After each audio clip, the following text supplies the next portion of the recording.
Bonjour et bienvenue sur cette nouvelle session à fond sur les métiers, 30 jours pour trouver sa voie. Aujourd'hui, nous allons découvrir le secteur de la formation professionnelle. Quels sont ces métiers? À quel public s'adressent-ils? Quelles sont les différentes formations qui permettent d'y accéder? Et quelles sont les perspectives en termes d'emploi? Pour répondre à toutes ces questions, nous allons accueillir Muriel Pécassou, qui est directrice générale de l'INSUP et vice-présidente de Synofdes, et Élodie Salin, secrétaire générale de Synofdes. Tout au long de cette présentation, j'allais oublier, vous pouvez poser vos questions avec le chat qui se trouve à droite de votre écran. Donc n'hésitez pas, nos invités sont là pour y répondre. Madame Salin, bonjour. Bonjour. Donc je vais vous demander de vous présenter rapidement et puis ensuite de pouvoir commencer la présentation du document que l'on va transmettre à l'écran. Oui, alors Élodie Salin, je suis secrétaire générale du Synofdes, qui est le syndicat des organismes de formation. Et mon rôle, c'est d'accompagner les organismes de formation et nos adhérents à affronter, je dirais, les différentes mutations économiques, technologiques, réglementaires qui s'ouvrent à eux. Très bien. Alors, on va commencer. Donc, je vous laisse faire votre présentation. Madame Salin. Alors, voici quelques chiffres clés concernant le secteur de la formation. Ce qui nous paraissait intéressant à retenir, à avoir en tête, c'est que c'est un secteur qui est assez éclaté. Il y a beaucoup de petites structures. Il y a aussi quelques gros organismes de formation. On a plus de 160 000 salariés dans le secteur. Et quand on dit que les métiers se concentrent surtout dans la filière formation, comme c'est indiqué ici, ce qu'on entend par filière formation, c'est tous ceux qui sont en prise directe avec les stagiaires, les publics, les apprenants, qu'ils soient salariés, demandeurs d'emploi, donc les formateurs, etc. On va y revenir. Voilà les quelques repères pour le secteur. On peut changer de slide peut-être, Madame Muriel. Alors, bonjour. Bonjour. Je vais peut-être déjà, il semble important de dire ce qu'est une action de formation pour que l'on comprenne ce qu'est le métier. C'est vrai que habituellement, on connaît la partie animation d'une formation, le métier de formateur qui intervient directement avec le public. Mais ce qu'il faut savoir, c'est qu'il y a de nombreuses étapes en amont et après la formation telle qu'elle est dispensée. Donc, avant la formation, dans le déroulé d'une action quelle qu'elle soit, il y a tout le travail de conception. Ce travail de conception, il demande de recueillir des besoins. Que ce soit d'ailleurs au niveau des salariés ou au niveau des demandeurs d'emploi, quels besoins sur quel territoire par rapport à tout ce qui est monde économique, puisque l'objectif quand même des formations, pas que, mais c'est à moyen ou à long terme de s'insérer dans l'emploi. Donc exploitation des besoins, définition des objectifs à partir de ça, et puis on construit. Ensuite, il faut communiquer parce qu'il faut que le public connaisse effectivement les actions de formation et voit s'ils peuvent y venir ou pas. Donc la communication, c'est tout un travail autour ce qu'on appelle le marketing de l'offre et une campagne auprès des publics visés. Alors ce qu'il faut savoir, parce qu'on va vous parler aujourd'hui essentiellement des organismes de formation qui travaillent avec la commande publique et des publics assez éloignés de l'emploi, parce que c'est notre cœur de métier.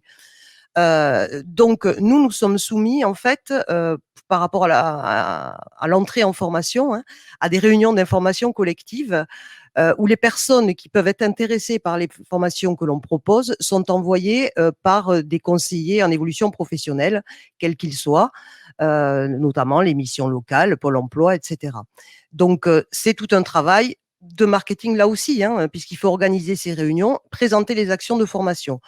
Quand ça concerne des salariés, ça se fait autrement. Après, nous avons donc pendant la formation le travail d'animation du formateur, alors qui est varié. C'est quoi un formateur? C'est une personne de théâtre qui doit être en face d'un public et qui doit arriver à faire passer certaines choses. Alors, la formation, il y a différents moyens d'intervenir, hein. On utilise la multimodalité, hein, de tout ce qui est distanciel, numérique, etc. Et ce, avant la crise sanitaire, parce que la crise sanitaire à laquelle on est confronté aujourd'hui a accéléré les choses, mais on utilisait déjà ça. On utilise aussi les mises en situation et des ateliers emploi. Alors, c'est très varié. Les pédagogies que nous utilisons au niveau de l'animation de formation sont des pédagogies dites actives. C'est-à-dire on n'est pas, on le verra plus tard aussi, mais on n'est pas dans la transmission de savoir en tant que telle qu'elle peut être connue entre guillemets, dans un parcours scolaire, mais on a une approche globale et des pédagogies actives. Donc, à partir de mise en situation, à partir de stages en entreprise, à partir de apprendre en faisant sur des plateaux techniques ou sur des chantiers, on le verra plus tard, à partir de ce que l'on appelle maintenant la FEST, les formations en situation de travail, je le disais, les multimodalités. Donc voilà, différentes pédagogies hein, qui permettent d'arriver à l'atteinte des objectifs pour les personnes, qui peuvent être différents. Hein, les objectifs, c'est pas, je le redis, c'est pas forcément l'insertion en emploi immédiatement. Hein. Il y a différents types d'actions et pour certaines, ça va être un travail pour se remobiliser entre guillemets. Hein, et donc à plus long terme, enfin ça servira à plus long terme, mais ça sera une remobilisation avec une approche globale des personnes que l'on reçoit en formation, des accompagnements individualisés, ça aussi j'ai oublié de le dire, alternance individuelle, collectif, voilà, et beaucoup de créativité. On verra plus tard, il y a plusieurs supports. Quand l'action de formation est terminée en tant que telle, c'est pas fini. Et ça, c'est important aussi, puisqu'il nous faut faire un suivi, et on y tient, même s'il n'est pas demandé par les personnes qui nous financent les formations, on tient à ce suivi-là par rapport aux personnes. Donc, évaluer la formation, les accompagner dans l'emploi, voir où elles en sont à 3 mois, à 6 mois, leur remettre bien sûr une attestation de compétences, mais voir si tout ce qui a pu être acquis au sein de la formation a pu être mis en œuvre aussi ensuite dans la suite de leur parcours. Je ne sais pas si c'est clair ce que je viens de dire. C'est très clair. Bon. En synthèse, pour résumer un peu cette première présentation, première partie, vous avez une approche plus professionnelle finalement par rapport à de l'enseignement classique, éducation nationale ou autre. La manière dont vous enseignez, ce que vous apprenez, ça a plus un lien avec les métiers, les gestes, un profil plus professionnel. Alors, tout à fait. Hein, de toute façon, c'est de la formation professionnelle. Donc, il y a un aspect plus professionnel pour les amener soit à la qualification, soit à l'emploi. Mais il y a aussi tout un travail, on le verra plus tard, sur ce qu'on appelle les compétences transverses. Donc là, il y a ce qu'on appelle du socle, des apprentissages de savoir de base, etc., que l'on peut avoir aussi, que l'on a bien sûr au niveau, par exemple, de l'éducation nationale. Mais il va y avoir aussi un travail sur apprendre à s'organiser, apprendre à travailler en collectif. Apprendre à faire un CV peut-être? Aussi, bien sûr, ça dans la partie TRE, mais les compétences transverses, ça va au-delà. Hein, sur le socle, c'est organiser son travail, entreprendre, savoir collaborer avec les autres, mais c'est toujours par rapport à une situation professionnelle. Mais il y a des compétences transversales plus globales et plus générales, je dirais, à travailler. Très bien. On continue? Allez, on continue. Allez, alors, comment conçoit-on une formation? Ça, on tenait à préciser un petit peu comment ça peut se passer. Alors d'abord, qui est visé par la formation professionnelle, hein, puisqu'on vient d'en parler, on parle bien de formation professionnelle. Donc, tout public, je dirais, jeunes, demandeurs d'emploi, mais aussi salariés, public migrant. Alors, j'ai pas envie de faire de spécificité, mais il y a des dispositifs spécifiques pour ces publics-là. Donc, c'est pour ça qu'ils sont cités en tant que tels, ou personnes en situation de handicap. Donc, tout public à partir du moment où il a 16 ans. C'est bien pour ça que l'on est stagiaire de la formation professionnelle, parce que c'est le fait de pouvoir intégrer un emploi à un moment donné et d'avoir un statut de stagiaire de la formation professionnelle régi par le Code du travail. Hein. Donc, c'est plus de 16 ans. En deçà, c'est pas possible. L'objectif par rapport à une formation, ben on vient d'en parler un petit peu, hein, c'est d'exercer un métier, mais aussi, je le disais, je parlais des compétences transverses, mais pas que, c'est aussi retrouver le goût d'apprendre.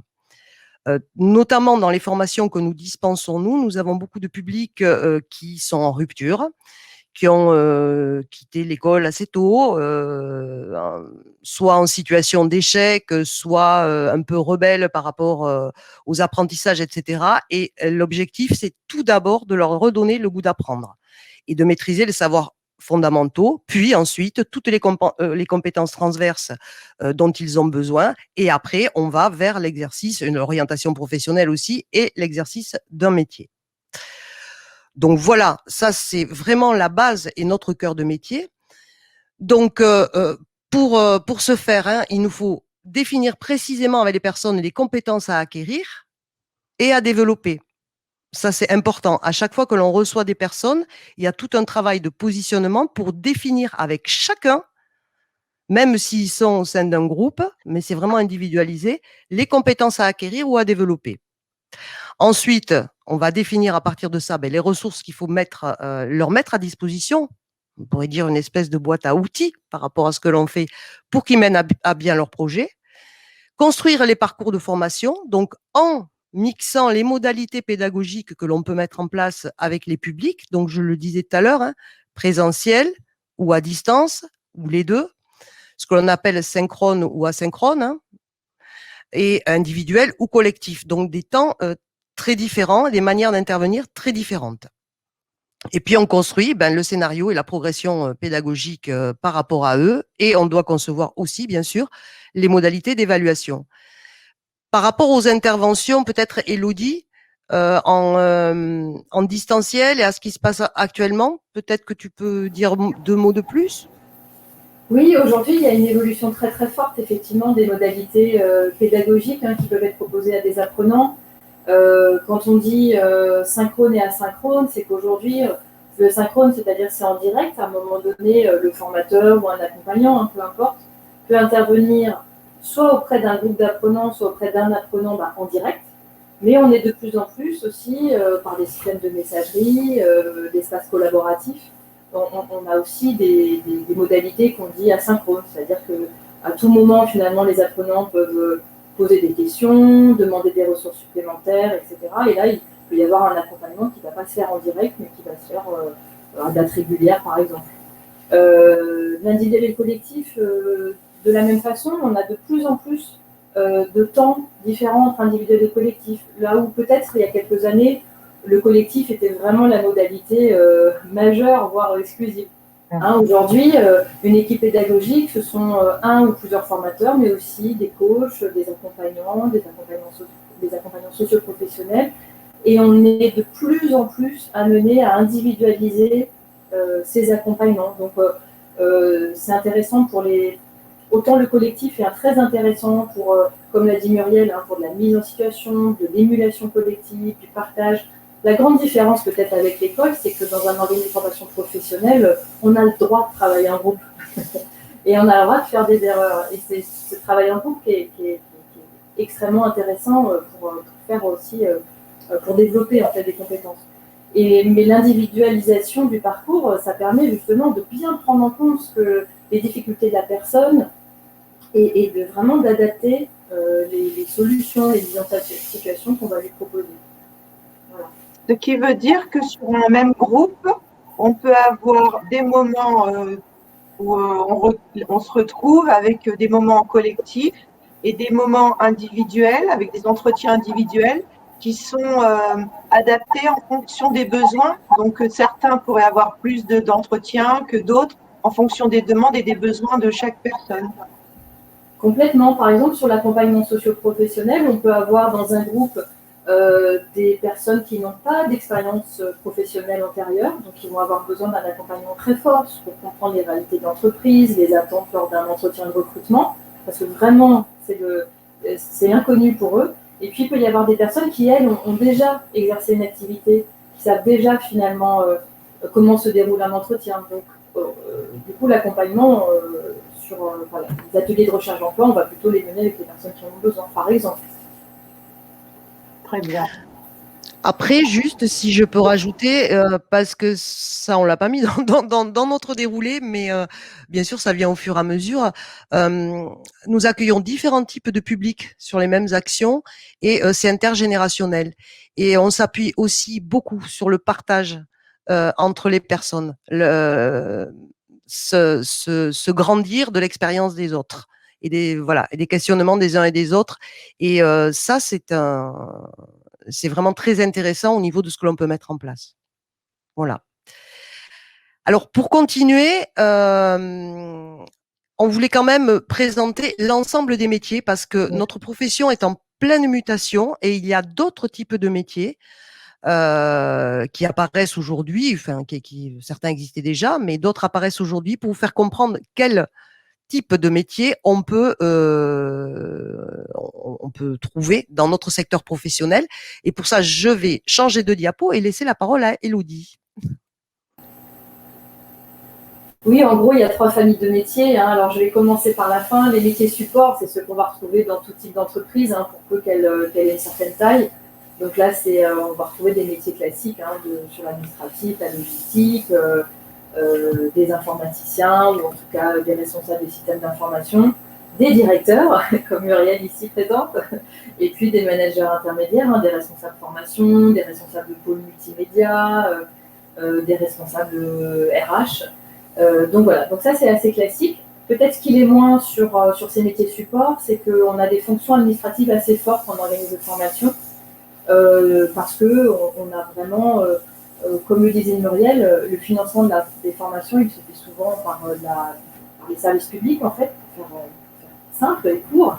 Et on a beaucoup de reporting. On doit rendre compte, donc on a beaucoup de tableaux de suivi et d'évaluation à présenter. Donc voilà, c'est une fonction qui est assez importante et qui est très impactée d'ailleurs par le digital, voilà, comme dans les autres entreprises, il y a eu à la fois tous les documents support aujourd'hui sont informatisés et puis on doit s'adapter à des plateformes aussi de services de suivi administratif. Le cœur métier de l'organisme, on l'a dit au tout début, c'est les métiers de la formation et de l'accompagnement.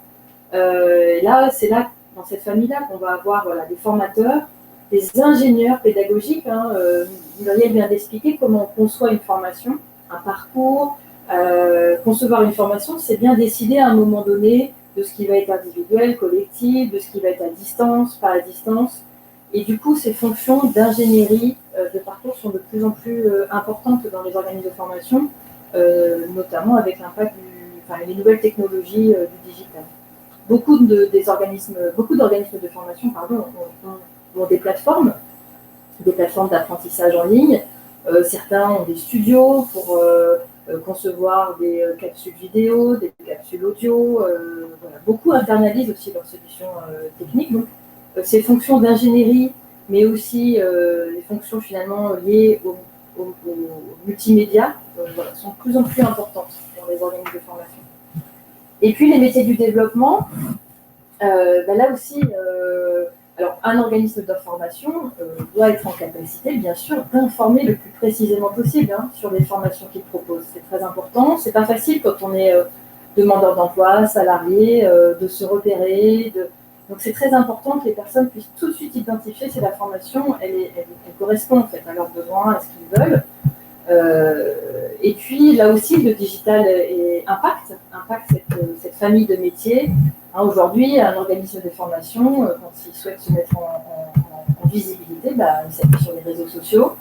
Il peut même aller sur des sites de gamers. Enfin voilà, donc c'est vraiment des métiers qui sont là aussi en grande évolution.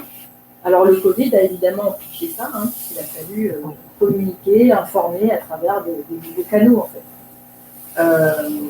Et puis la commercialisation, on a beaucoup parlé on a dit que la majeure partie de nos activités, elle était surtout l'accompagnement des demandeurs d'emploi, mais il y a aussi une activité forte auprès des individus, quel que soit leur statut, notamment avec le développement du compte personnel de formation.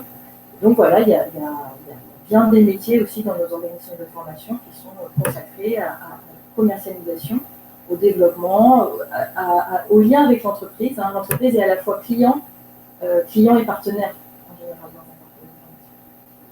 Voilà pour les familles, les différentes familles en organisme de formation. Alors, on voit bien que sur ce support, on voit bien qu'on peut travailler dans la formation professionnelle, mais avoir un métier complètement différent. On n'est pas, voilà, il va y avoir des formateurs, des animateurs, il y a des personnes qui vont être plus sur l'ingénierie de projet, d'autres sur un travail plus administratif, ou alors du marketing et de la commercialisation. Donc finalement, les métiers de la formation professionnelle, ça regroupe un ensemble de métiers un peu transverses. Merci d'avoir cité les chargés de projet, on l'a pas dit, ou alors en implicite. On n'a peut-être pas dit suffisamment, quand on travaille dans un organisme de formation, une activité essentielle, c'est le développement des partenariats. La formation, c'est pas une boîte noire. L'organisme de formation, c'est vraiment une structure qui est totalement ouverte sur son territoire. Alors, je venais juste de citer les partenariats entreprises, mais c'est aussi les partenariats avec les pôles emploi, les missions locales, tout le monde associatif, les théâtres, le monde sportif. Et c'est vrai que dans les organismes de formation, en général, quand on porte un projet de formation, il y a bien sûr de l'ingénierie de projet et des chargés de projet. Merci. On continue ? On continue, je vais reprendre la main. Donc effectivement, hein, le travail de proximité dans nos organismes est important avec tous les acteurs d'un territoire. Hein. Et par rapport à l'offre de formation telle qu'elle est déclinée, je fais un petit clin d'œil, mais Cap Métiers Nouvelle-Aquitaine recense toutes les actions que nous pouvons mettre en œuvre. Alors là, on va rentrer plus dans le vif du sujet, du type d'action que l'on peut mettre en place pour qu'on comprenne, pour donner l'envie, parce que c'est un secteur où on manque de personnel et de formateurs, et pourtant c'est un très beau métier. Donc, en illustrant un petit peu de quelques actions qui peuvent être mises en place. Alors, les types de formations que l'on peut mettre en place, un peu différentes, je dirais. Et là, je parle plus effectivement de ma structure ou des organismes de formation qui sont aussi Novdesk, qui interviennent quand même essentiellement sur des publics dits éloignés de l'emploi et sur différentes phases, quoi. Et par rapport à la commande publique, par rapport aux demandeurs d'emploi essentiellement. Donc, je prendrai comme exemple, eh bien, l'Art d'Agir Procréa. Ça, c'est un projet qui a 20 ans maintenant, qui a été monté sur un territoire, avec les acteurs du territoire, que ce soit les collectivités locales, que ce soit le département, que ce soit la région, que ce soit les travailleurs sociaux, la politique de la ville. Enfin bref, c'est un montage. Là, les chargés de projet, ils sont importants et c'est un partenariat fort pour mettre en place cette action. Cette action, c'est quoi? On s'appuie sur des projets collectifs de création artistique comme support de formation. Donc, on voit bien là qu'on n'est pas sur de la qualification ou de l'insertion en emploi directement. On va utiliser la création artistique et un projet collectif pour apprendre à travailler ensemble, pour se réconcilier avec les savoirs, parce que par exemple, sur ces projets-là, nous avons des ateliers d'écriture. Et sur les ateliers d'écriture, il y a des consignes très, très précises, mais il n'y a pas de règles grammaticales, orthographiques, etc. Peu importe.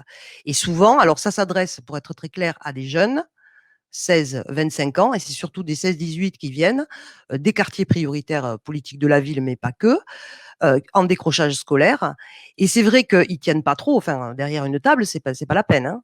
Et donc, au bout d'un moment, avec ces ateliers d'écriture où ils peuvent exprimer leur ressenti, leur vécu, etc.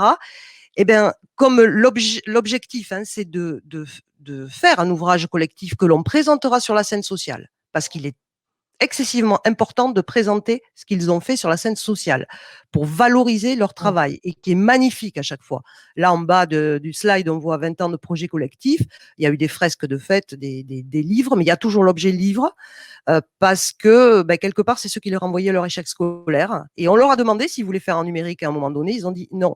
Parce que moi, le livre, si je peux le présenter à ma famille, etc., j'ai participé à l'écriture d'un livre, c'est important.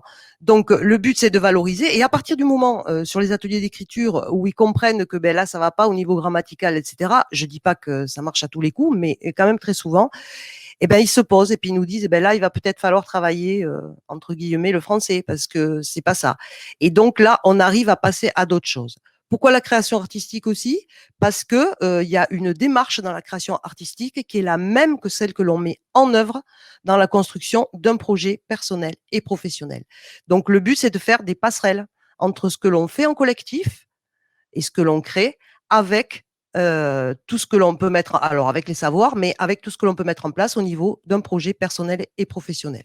Ça, c'est une première illustration, un projet qui me tient à cœur et où il y a une approche globale des personnes que l'on accueille, avec aussi de l'accompagnement individuel et ce que l'on appelle de la médiation médico-sociale. C'est-à-dire qu'il y a des groupes de parole et il y a des permanences tenues par des personnels spécifiques, psychologues en l'occurrence, pour accompagner les personnes par rapport à leurs difficultés de logement, etc. Ça, c'est une première action. Nous avons d'autres types d'actions. Alors, celles-là, elles sont commandées par la région. Ça n'a pas été une proposition spontanée, mais à l'intérieur, on peut organiser quand même certaines choses comme on le souhaite, heureusement. C'est ce que l'on appelle les amorces de parcours.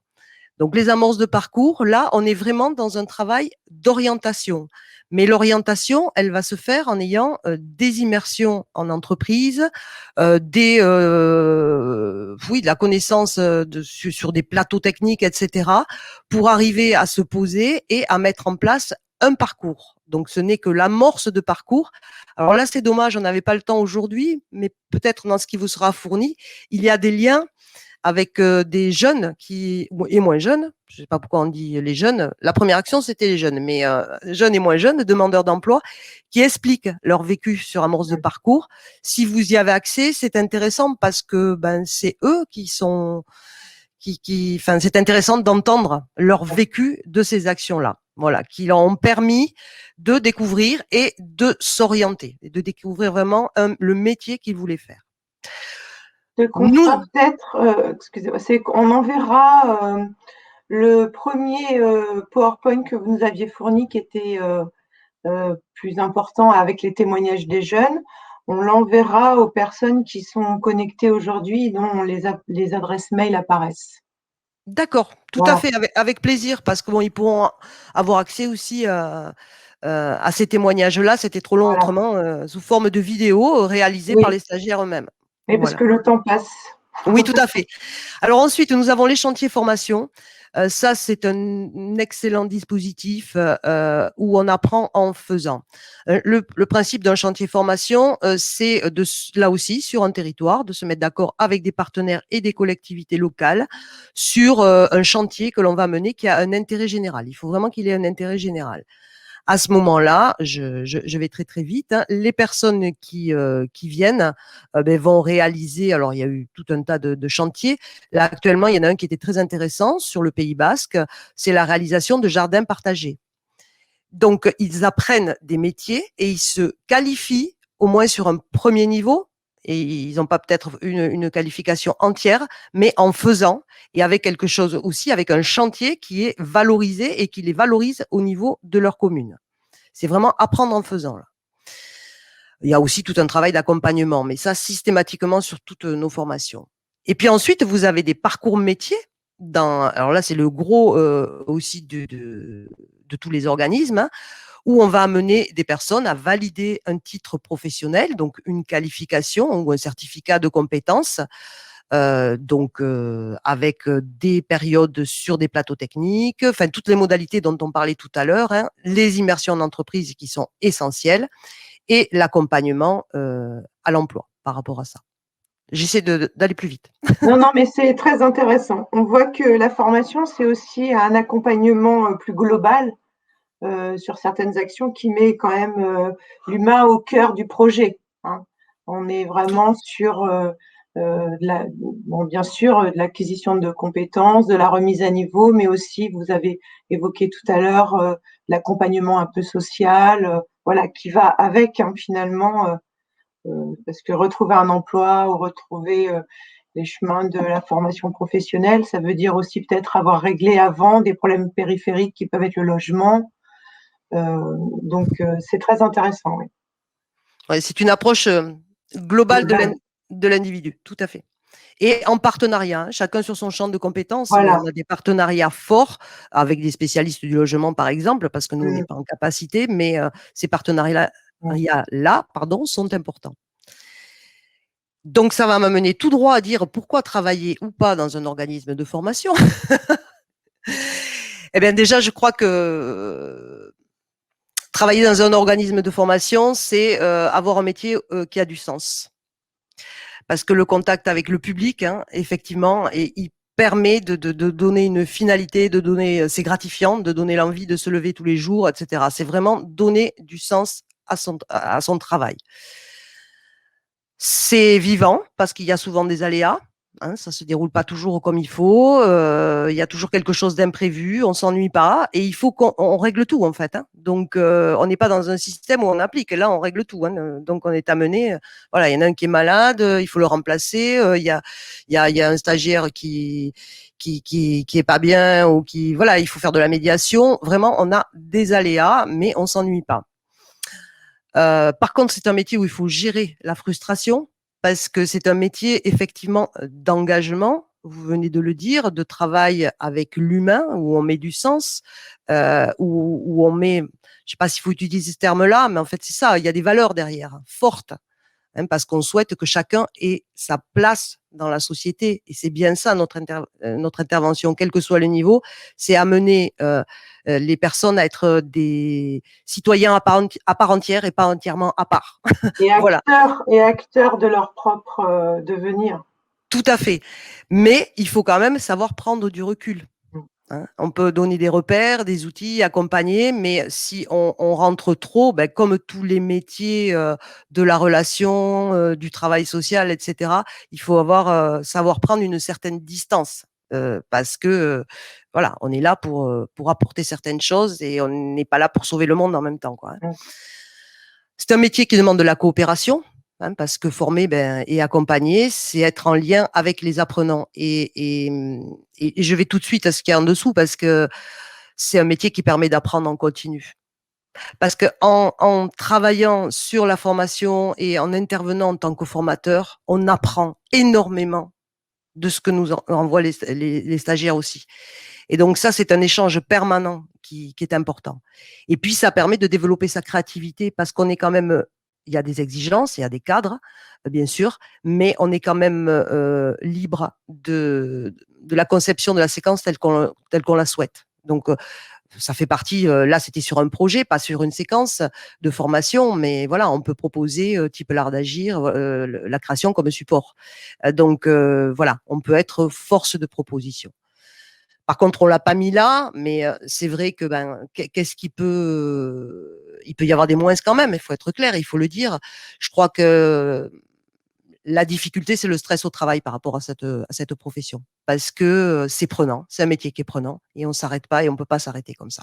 Voilà, et qu'il y a beaucoup d'exigences, hein, tant des stagiaires, mais de nos financeurs aussi, et que là, on doit répondre à ces exigences souvent dans des délais très courts. Et ça, c'est ce qui amène quand même un certain stress par rapport à cette profession.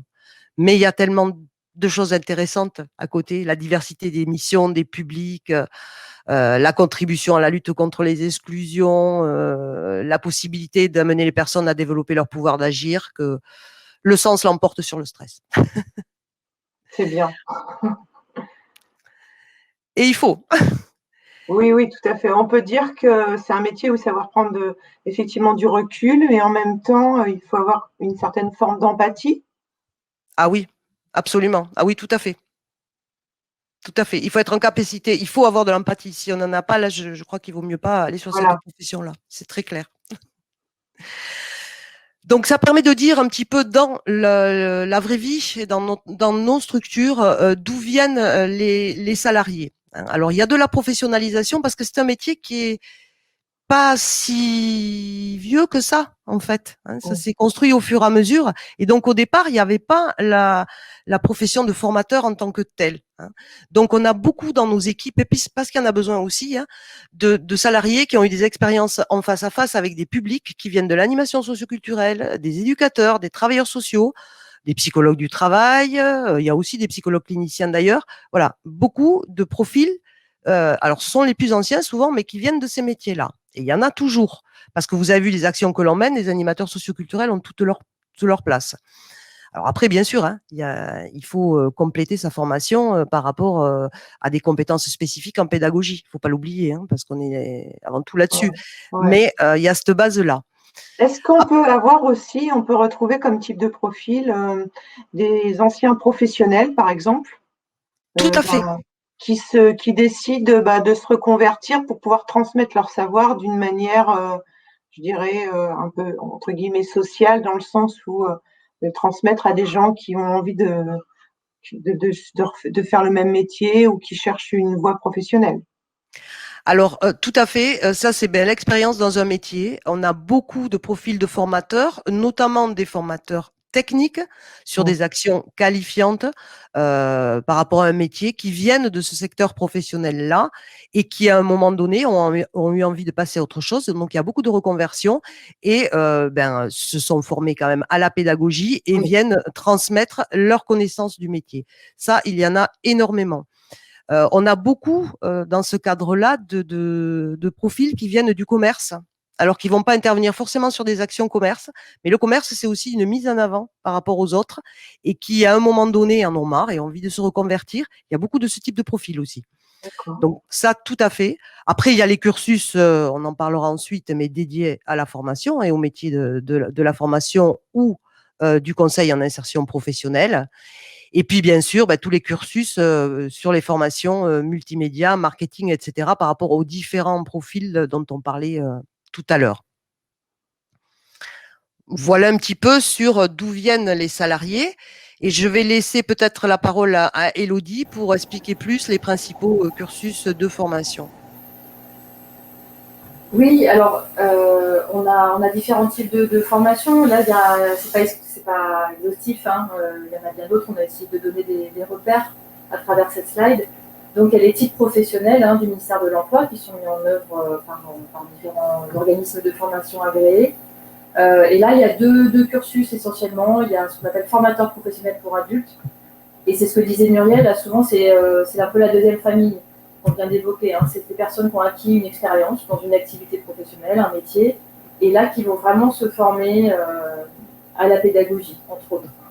Il y a aussi des compétences autour, justement, du projet, de la compréhension, en fait, de l'ensemble des acteurs de la formation professionnelle. Et puis, le deuxième, c'est le conseiller en insertion professionnelle, là, qui va plutôt être sur des missions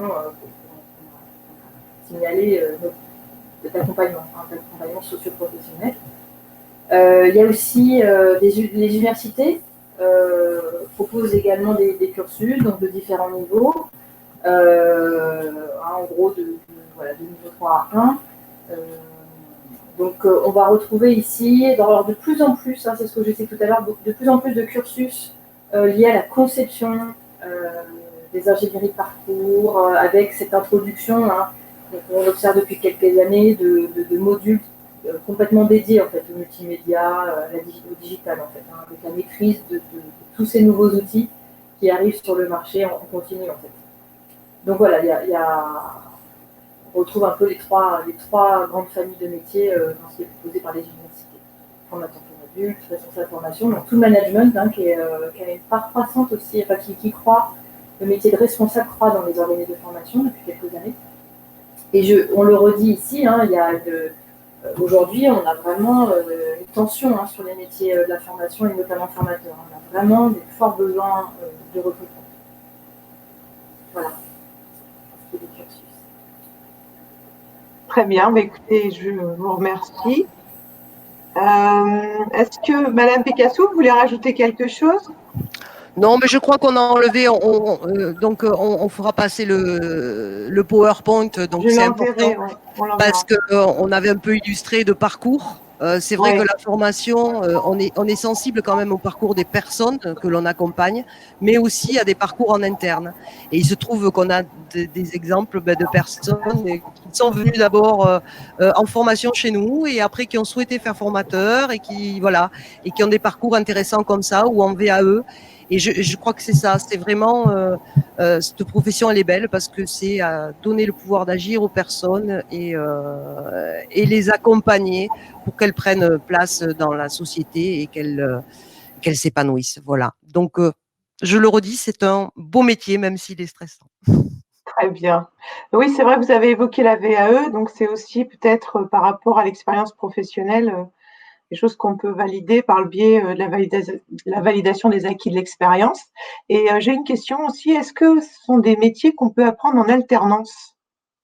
Est-ce que ça existe, les diplômes en contrat de pro ou je pense pas en apprentissage, mais tout en côté, je sais pas, est-ce que parce que Alors, il y a j'imagine que pendant la formation, il y a de l'immersion, donc tout à fait. Il y a cette possibilité-là, notamment avec le CAFOC qui propose des formations qui sont en alternance. Et il y a cette possibilité-là. La difficulté, je le dis parce que c'est une réalité dans notre secteur, c'est que très souvent ceux qui nous commandent les formations, enfin voilà, les financeurs, ont des exigences et notamment par rapport à l'expérience.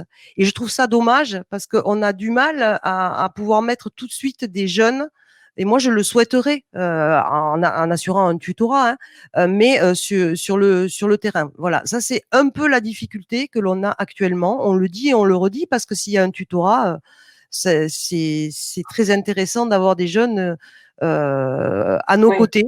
Mais souvent, on doit, pour pouvoir faire la formation, on doit avoir des CV de formateurs qui sont validés et habilités. ouais, Et l'expérience est attendue.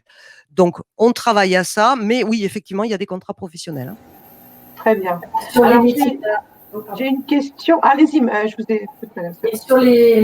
et pour compléter, en revanche, sur les métiers de la conception, là, on a un développement fort de l'alternance, hein, puisqu'ils ne sont pas en face à face avec le public, donc on peut. C'est plus simple, en fait. Oui, Et donc là, les cursus universitaires qu'on vient d'évoquer se font de plus en plus, hein, majoritairement, par la voie de l'apprentissage. d'accord, très bien. Alors j'ai une question. Il y a une personne qui nous demande si elle peut prendre contact avec vous à l'issue de la présentation pour approfondir certains points.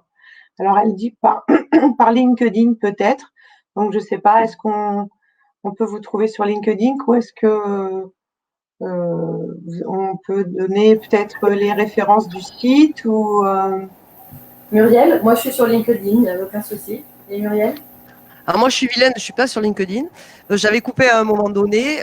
Après, des références peuvent être données. Par contre, on ne peut pas donner suite et là tout de suite après parce qu'on a des urgences sanitaires à régler là, comme tout le oui, monde. Mais ouais, ça me dérange pas qu'il y ait mon contact, le lien avec le site et que, au contraire, hein, on est là pour ça d'accord, et on reste à disposition. Par contre, moi, pas LinkedIn. Je suis désolée. très bien. Est-ce que on peut noter je vais noter tout de suite l'adresse du site sur lequel on peut vous contacter. Oui, Sinovdes.org. Pardon, j'entends pas bien. Notre site c'est sinovdes.org. D'accord. Donc on le renverra après. On va le renvoyer avec le PowerPoint complet que la personne souhaitait avoir. Très bien. oui, c'est plus simple de faire comme ça parce que de toute Voilà, façon, moi, je l'aurai aussi le message. Donc, soit Elodie, soit moi, voilà, on pourra répondre. Voilà. très bien. Eh bien, écoutez, je vous remercie de cette présentation. Je pense qu'on arrive à la fin. J'espère qu'en tous les cas, on a pu répondre aux questions que les participants se posaient. Si vous souhaitez plus d'informations sur ces métiers, sur les centres de formation où on peut les apprendre, vous pouvez appeler les conseillers de Cap Métier au 0800 960 166, c'est un numéro gratuit. Ils pourront également vous aider dans le cadre d'un entretien à y voir plus clair dans vos projets. Vous pouvez aussi retrouver toutes nos vidéos et nos ateliers interactifs sur le site de capmétier.fr. Enfin, si vous cherchez une formation en alternance, allez consulter les offres sur apprentissage-nouvelle-aquitaine.info. N'hésitez pas non plus à vous inscrire sur les webinaires de la semaine prochaine. Ils vous feront découvrir les métiers portuaires et maritimes, le métier de couvreur, le métier de chocolatier, c'est d'actualité, et enfin les métiers d'emploi à domicile et plein d'autres encore. Merci de votre écoute. Je vous dis à bientôt et je vous souhaite une bonne fin de journée. Merci. Au revoir. Au revoir. Merci.